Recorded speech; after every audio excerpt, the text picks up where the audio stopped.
Hello friends, welcome to Sushma சமையல். இப்போ ஒரு கடாயில் 2 டேபிள் ஸ்பூன் எண்ணெயை சூடு பண்ணிக்கோங்க. எண்ணெய் சூடானதும் 1 டீஸ்பூன் உளுந்து, 2 வரமிளகாய், 3 பச்சை மிளகாய், 2 டேபிள் ஸ்பூன் அளவுக்கு வேர்க்கடலை இதை சேர்த்து நல்லா வறுத்துக்கோங்க. இப்போ இது கூட 1 கப் அளவுக்கு ஃப்ரெஷ்ஷான கருவேப்பிலை சேர்த்து 1 நிமிஷம் வதக்கிக்கோங்க.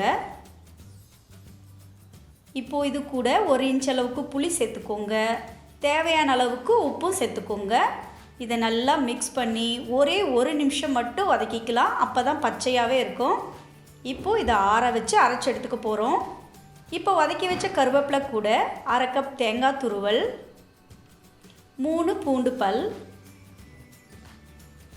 3 முந்திரி பருப்பு ஊற வச்சதை சேர்த்து கொஞ்சமாக தண்ணி விட்டு நல்லா கெட்டியாக அரைச்சி எடுத்துக்கோங்க.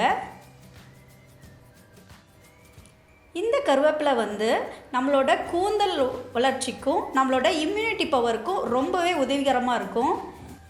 இந்த கருவேப்பிலை சட்னியை இட்லி, தோசை, சாதத்தோடு சேர்த்து சாப்பிட்றப்போ சும்மா சூப்பராக இருக்குங்க.